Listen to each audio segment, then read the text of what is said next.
Over the last couple of years, I have made hundreds of thousands of dollars just freelancing. And more importantly, I've helped hundreds of people start their freelance journey. So today, I'm going to condense my 5 years of experience into a simple, beginner-friendly guide you can follow to start freelancing in 2026. If you have been thinking about quitting your job, starting something on the side, or you're a student who just wants to make some extra money, then there is no better video you could watch right now.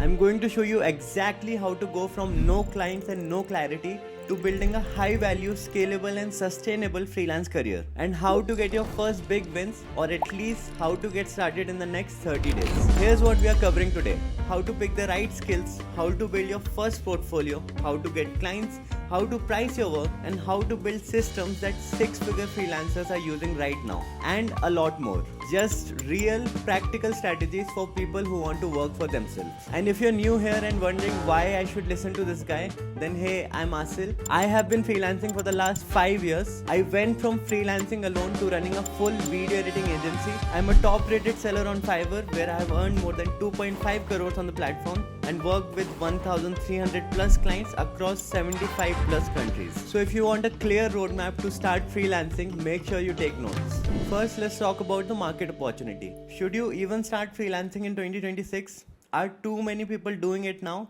And is there no demand and way too much supply?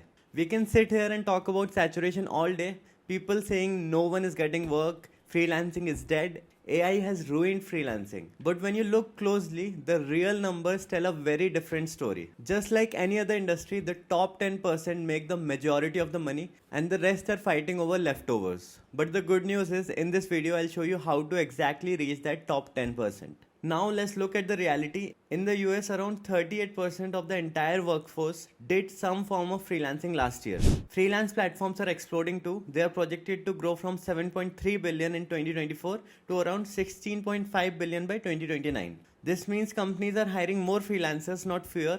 They're cutting full-time teams but keeping flexible talent. They want editors, designer, marketer, AI specialists, just without the long-term salary commitment. So what does all this add up to? Real money, real demand, a real shift in how work gets done. So what does freelancing mean in 2026? In simple definition, freelancing means that you work for yourself. You pick your skills, you find clients, you do the work and get paid. You're not logged into one employer. You can work with multiple companies and clients. And why is the freelance market growing? Because more companies are choosing flexible workers instead of full-time staff. They want fast, specialized work. For example, in India, tech and digital freelance hiring jumped 25 to 30% recently. Now is the easiest time ever to start because the demand is real, the tools are available, and you don't need huge upfront investment to get started. You can easily pick one skill you like, learn the basics, build a small portfolio, get your first client. So in short, freelancing in 2026 means that you are your own boss and you are tapping into a rising demand of companies. You are also using smarter AI tools to make your work easier. Plus, you're starting at a time when the gates are wide open. But before we go ahead, I want to give you a reality check. It won't be easy and there are no magic shortcuts. Because yes, the opportunity is huge.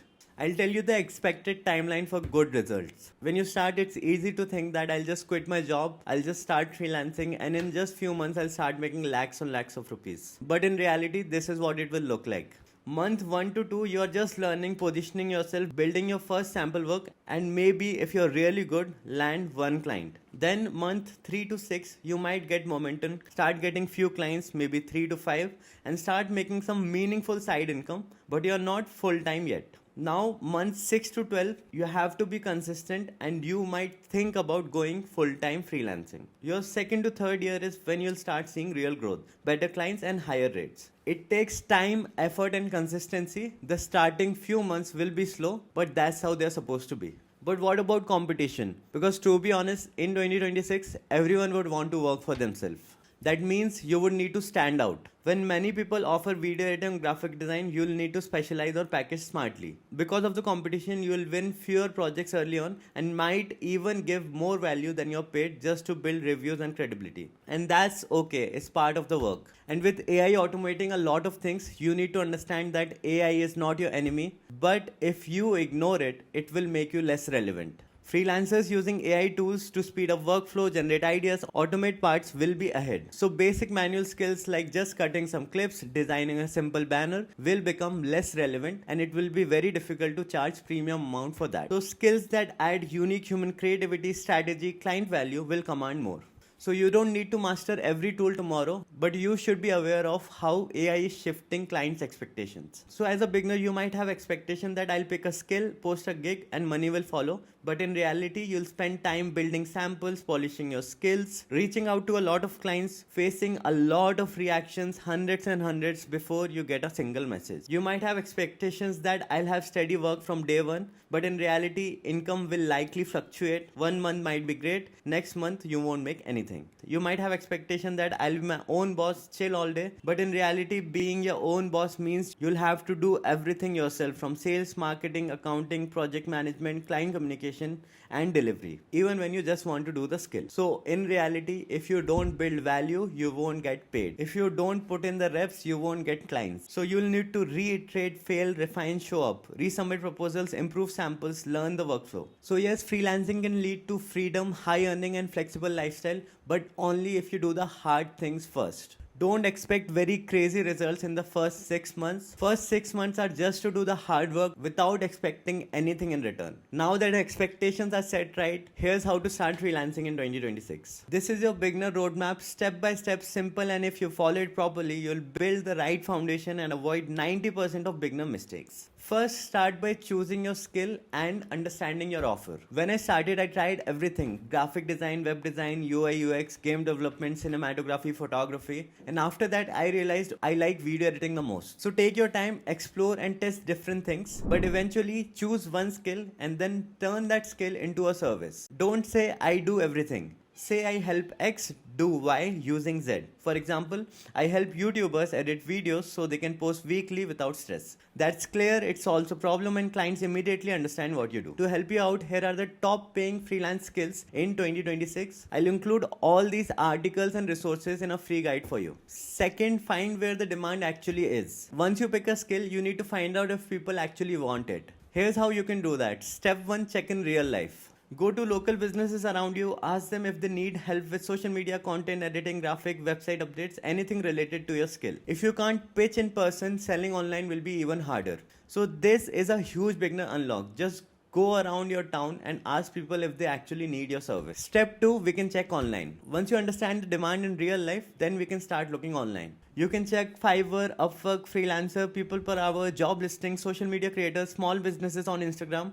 Take notes and understand which services are frequently requested, which niche hire regularly, how much are people charging, what's the delivery time, how many revisions they are offering. So start small, start in a very specific niche, so it will be easier for you to get clients. Personally, get most of my business using Fiverr, and even Upwork is really good for beginners. I'll add free beginner tutorials for you in the guide. Then third, we'll create a portfolio. Creating a portfolio scares a lot of beginners. A portfolio is a small collection of your best work that shows clients what you can do. That's it. It answers one question for the client: can you actually do the work you're offering? Even if you have never had a real client, you can still create 2-3 sample projects, and that will still count as a proper portfolio. Clients don't care if it's paid or unpaid. They just want to see your skill.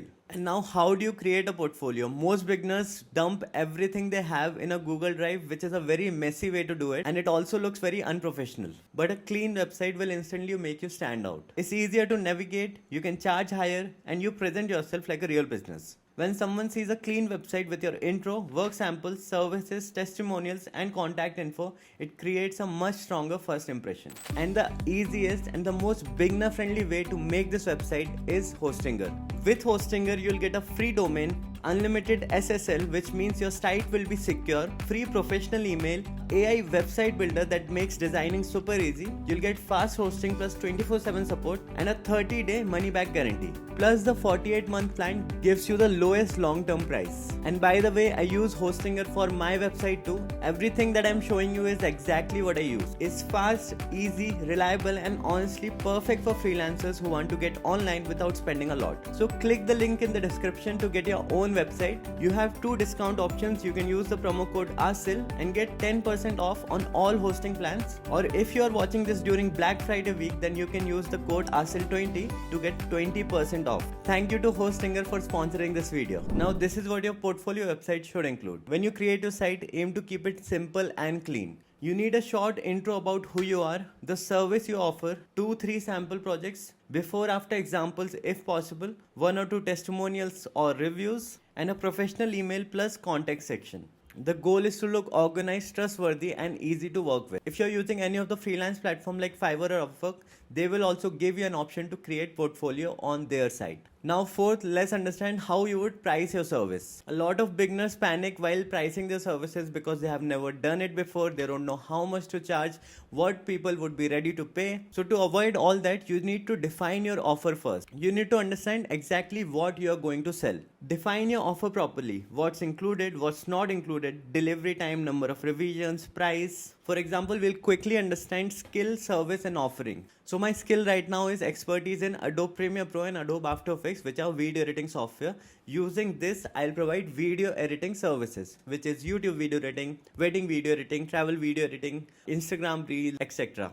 Now using this, I'll create a offer. For example, my offer is that I'll do 1 minute of video editing that will include motion graphics, transitions, effects, subtitles, and I'll charge $80 for it. The delivery time will be 2 days. There will be 5 revisions in the project. So similarly, you need to understand what your offering is. When you're clear about your offer, it becomes easier for clients to understand the value and easier for you to justify your pricing. Next, you need to identify your USP, which is unique selling proposition. Your USP doesn't have to be complicated. It just needs to answer this question. Why should a client choose you instead of someone else? When I started, my USP was very simple. Low price, unlimited revisions, fast turnaround, and a money back guarantee. I even started at $5, not because my work was too bad, but because I needed those starting reviews and testimonials. Once I had a few happy clients and good reviews, I started to increase my price, and even after that, the clients were very happy to pay because I have proven my value. So how do you charge at the start? In the beginning, your pricing does not have to be high. Start simple, charge an amount that feels fair but competitive. Your goal in the early days is not to earn a lot. Your goal is to build credibility, reviews, a portfolio, and repeat clients. Once you get 3 to 5 clients who love your work, then you can start increasing your price. The right time to increase your price is when you're consistently getting a lot of projects, you're delivering good quality of work, you're meeting deadlines, clients start complimenting your work, or even better, they start sending referrals to you. You can also increase the price when you're getting more work than you can handle. When you increase the price, do it slowly, 10 to 20% at a time. This keeps your demand stable while growing your income. Here are some common pricing traps that you should avoid. Don't price extremely low forever. Don't say yes to every request. Don't price based on effort. Price on value after a point of time. Don't offer unlimited revisions once you're established. And don't copy someone else's price blindly. Pricing is not static. It is something which will keep evolving as you work on more projects. It evolves based on your skills, portfolio, and demand. The better you get, the more you can charge. Next, point 5. Now let's talk about getting your first client. If you are an absolute beginner, which means you have no experience, you have never worked for anyone, I would suggest you go and do an internship first or work for someone else. Now I know this is a video about freelancing and this might sound very counterintuitive, but you need to trust me on this. If you have zero experience, no workflow, no idea how to handle clients, no portfolio, and no confidence, then working under someone, even for free, will save you months of struggling. Doing an internship teaches you how real projects actually work, how to communicate with clients, how to structure files and deliverables, how to work with deadlines, what mistakes to avoid, what clients expect, and most importantly, what not to do. I did multiple internships before starting freelancing. Now you can intern with local businesses, or you can work for a freelancer who is already in your niche, a small agency, a creator who needs help, seniors from your college, friends building a startup. You will learn more in 1 month of internship than 6 months of YouTube tutorials. Now, once you have some experience or you understand how your industry works, now let's get your first client. Now your first client will most likely come for your locality. Everyone dreams of getting their first client online, but for majority of the people, it would be someone they already know. This could be a gym owner, a cafe owner, dentist, real estate agent, friend's business, local creator, small shop owner, or maybe even your relative. But it will be best if this happens in person. Just walk in, pitch your service, show sample work and ask, can I help you with your videos or posts? If you can't pitch offline, pitching online will be way harder. Now, if you want to get clients online, here are all the possible options. You can do outbound, which is basically you reaching out to the client. To do that, you can send direct messages on Instagram, you can send cold emails, WhatsApp messages, Facebook groups, Discord server, LinkedIn messaging, commenting under creators' posts, reaching out to small YouTubers, or sending portfolio links to local businesses. Or you can go inbound, which is where clients come and find you. The best example of this are freelance platforms, especially Fiverr and Upwork. So for me, because my freelance platform ranks on the first page of Fiverr, I wake up with 20 to 30 client queries every single day, which means clients directly come and find me. Other ways for clients to find you is making content, for example, Instagram or YouTube content, or you can also do the SEO where your website ranks on Google. And another best way is referral. But to be honest, as a beginner, freelance platforms are the best way for high volume of new clients. I have not searched for a client manually for the last few years because my freelance profile ranks on the first page. I'll include a free tutorial for you in the guide. So pick any one or two freelance platform and focus there for 90 days. Platforms work if you stay consistent with uploading gigs, improving thumbnails, sending proposals, and building reviews. Here is how freelance platform actually work. Freelance platforms are basically online marketplace where clients come ready to buy services. Here's how they work. You create a profile, you make gigs or offers that show what service you provide. Clients search for someone who matches their need.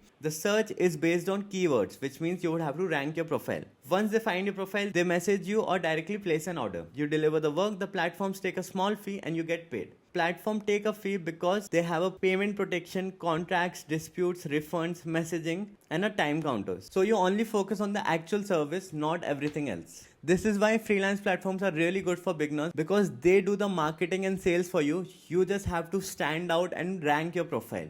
Next, let's talk about building a personal brand in 2026 as a freelancer. Remember how I told you in freelance industry, top 10% earn the majority of money? Those top 10% actually have freelance profiles which rank well, plus they have a personal brand. A personal brand is basically the reputation you build online. It's what people think of when they hear your name. In simple words, your personal brand is how you present yourself to the world and why someone should trust you. Your personal brand is made up of things like the work you share, the content you post, how you talk about your skill, your portfolio and website, the results you show, your style, tone, and personality. When people see you online and instantly understand who you are, what you do, and why they should work with you, that's your personal brand working. Don't depend on only one source for getting clients. Let's say you just work on Fiverr, Upwork, or just Instagram. But what will happen if the algorithm changes? Your account gets banned, your ranking drops, your niche becomes competitive, clients stop ordering during slow season. Your income will crash. And we want to create a business which is sustainable.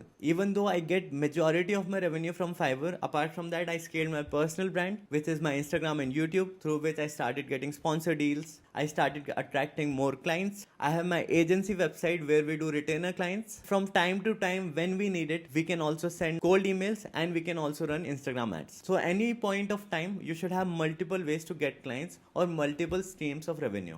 This is why building a personal brand is no longer optional. Your personal brand is very important in 2026 because it makes clients trust you, it will help you stand out, it helps you charge more, it creates inbound leads, reduces dependency on one platform, builds long-term stability, and helps you stand out from millions of freelancers. And of course, it opens new income streams, for example, retainers, consulting, training, digital products, etc. For you, personal brand is not getting 1 million followers. As a beginner, you can start small. You can create a clean Instagram page for your work, upload your portfolio on a website, share the behind the scenes of your projects, talk about what you're learning, share your client results, post weekly content related to your niche. Even 500 engaged followers can get you more clients than struggling on a platform with zero visibility. And eventually, down the line, your personal brand will become your safety net. Platforms can crash, clients can disappear, algorithms can change, but your brand stays. Now that you understand everything about freelancing, let me give you a 30-day action plan. And if you actually follow this plan, I'm 100% sure you'll get a lot of good results. So here's the 30-day freelancing action plan. Week 1, we pick a niche and learn the fundamentals. Our goal here is to choose one skill and learn the basic properly. Pick any of the high paying skill, then spend the week learning fundamentals and not advanced tricks. Here's a rule that will save you months of wasted time. The Pareto principle. The Pareto principle or the 80-20 rule, which says that 80% of your results will come from the 20% of the basics. So you need to focus on core tools, core techniques, core workflows. Do not get distracted by fancy effects or advanced tutorials too early. And third, practice it by creating 1-2 sample projects. That's it. Week 1 is just about learning enough to create work. We don't have to learn everything here. Week 2, building a portfolio plus website. Goal is to create 2-3 clean samples and turn them into a simple portfolio. Once you create the samples, you can write simple description of what each sample is and what problem it solves. Then you can create the portfolio website using Hostinger, add your intro, services, samples and a contact method. And by end of week 2, you'll actually start looking like a freelancer. Week 3 will set up profiles on freelance platforms. The goal here is to become discoverable online. We'll create accounts on Fiverr plus Upwork, set up 1-2 clean gigs or service offers, upload your portfolio samples, and then learn how these platforms actually work. Learn the algorithm, ranking systems, response time, proposals, keywords, etc. By end of 3, you'll start existing where clients are actually looking for. Week 4, outreach plus getting your first client. The goal here is to start talking to real humans who can pay you. You can do local outreach first, cafes, gyms, creators, small businesses. Then do online outreach, which is Instagram DMs, LinkedIn's, cold emails. We'll also continue to send proposals on Upwork, where you'll try to send 5 to 10 proposals daily. See which proposals are getting impressions, clicks, views. You can also optimize your Fiverr profile. This would be title, tags, FAQs, gig images. Analyze how many impressions and clicks you are getting and change things accordingly. And last, by week 4, we'll try to get your first client, even if it's unpaid or small. So by end of week 4, you'll have conversations plus leads and possibly your first client. So if you follow this exact roadmap, by day 30, you'll have one clear skill, a basic portfolio, a simple website. You'll have your freelance profiles on Fiverr and Upwork. You'll have outreach systems. You'll have real practice. You'll have first client attempts and actual momentum. Now, once you have got a few clients and you're delivering good work, I would suggest you freelance for the next 1-2 years before you start thinking about going from freelancer to an agency. And of course, this is not something that everyone should do. But if you think that you need more time, you need to earn more, and you want to build something bigger than yourself, then starting an agency might be for you. Most people stay stuck as solo freelancers forever because they never build systems or processes. But if you do this right, you can slowly move from freelancer to an agency without burning out. Here's how to do it in 4 simple steps. First, build simple systems. A business grows when systems replace chaos. Start with small things. A standard onboarding message, a project checklist, a folder structure, your delivery format, a revision workflow, templates for emails, proposals and contracts, along with project management tool. Personally, I use Trello for project management.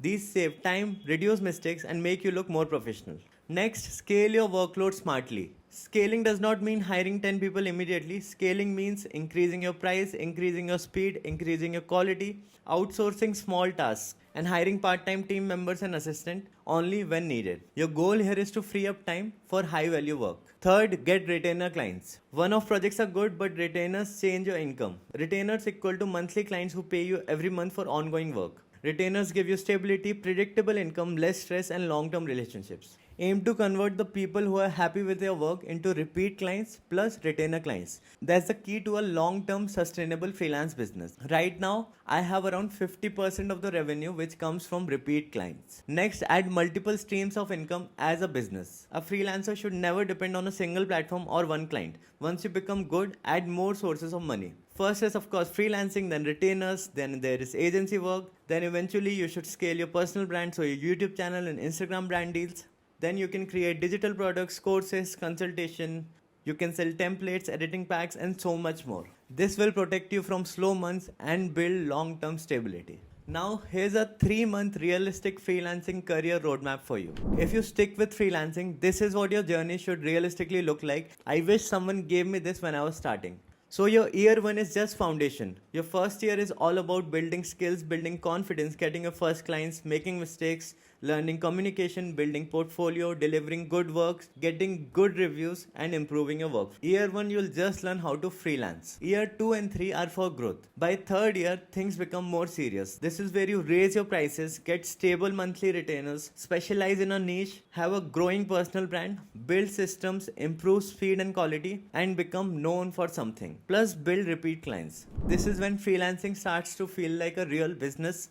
This is when I personally transitioned from a freelancer to an agency and started my personal brand, which is Instagram and YouTube content. And by year 5, the goal is to become an authority in your niche. By year 5, you're operating like a pro. This is when you can charge premium prices, choose the clients you want, have a team or part time help, run an agency or production style setup, have multiple income streams, build long term partnerships, work less but earn more, become a trusted authority in your niche. That's everything you need to know to start freelancing in 2026. And if you're someone who's still watching the video, you already have something which a lot of people don't, which is a good attention span. You finish what you started, so I'm already very happy for you. But none of this will help unless you take action. Watching videos won't change your life. If you took notes, make sure you follow the 30-day action plan and see how much results you're getting. And after that, you can iterate, you can change what's not working, but everything in life will come from trial and error.